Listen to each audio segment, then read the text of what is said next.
प्यारे बच्चों, आज हम पढ़ने जा रहे हैं आपकी जो व्याकरण की पुस्तक है मैं और मेरा व्याकरण का 9वां अध्याय, जिसका शीर्षक है विशेषण। इन्हें अंग्रेजी में एडजेक्टिव्स कहा जाता है। विशेषण होता क्या है, इसको समझने से पहले हमें संज्ञा और सर्वनाम को फिर से समझना बहुत ज़रूरी है। जबकि हम इस संज्ञा और सर्वनाम को पहले पढ़ चुके हैं, लेकिन फिर भी मैं आपको बताना चाहूँगी, जो शब्द किसी व्यक्ति,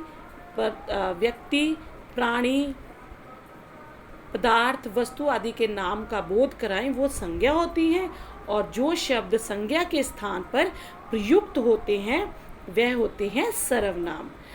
और जो शब्द संज्ञा और सर्वनाम के गुण या विशेषता को बतलाते हैं उन्हें कहते हैं विशेषण।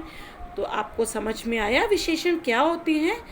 विशेषण संज्ञा और सर्वनाम के गुणों और उसके विशेषताओं को बताते हैं। जो विशेषण होते हैं उसके होते हैं मुख्य 4 भेद: गुणवाचक विशेषण, संख्यावाचक विशेषण, परिणामवाचक विशेषण और अंतिम है सार्वनामिक विशेषण। जो गुणवाचक विशेषण होता है वह संज्ञा या सर्वनाम शब्दों के गुण, दोष, आकार, रंग, रूप, अवस्था आदि को बतलाता है। उन्हें कहते हैं हम गुणवाचक विशेषण। उसका उदाहरण है जैसे सुंदर, हरा, पीला, काला, ऊंचा, लंबा इत्यादि। इसके बाद आते हैं हमारे संख्यावाचक विशेषण।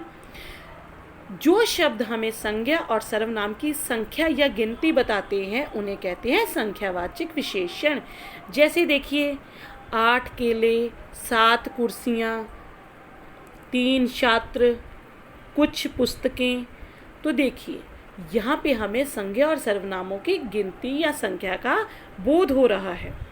उसके बाद आते हैं हमारे परिणामवाचक विशेषण।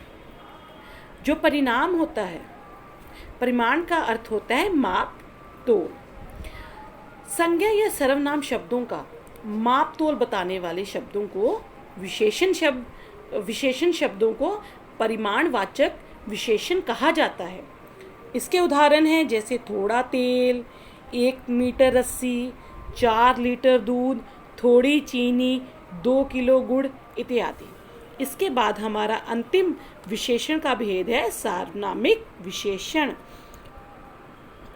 यह वे विशेषण होते हैं जिनका प्रयोग संज्ञा की विशेषता बताने के लिए किया जाता है। जैसे देखिए, वह पंखे, मेरी बोतल, वह पक्षी, कोई लड़की, कुछ मित्र। तो मेरे प्यारे बच्चों, जो शब्द संज्ञा और सर्वनाम के गुण या विशेषता बतलाते हैं वह होते हैं विशेषण, जिनको अंग्रेजी में कहा जाता है एडजेक्टिव्स। इसके होते हैं 4 भेद: गुणवाचक, संख्यावाचक, परिमाणवाचक और सार्वनामिक। धन्यवाद।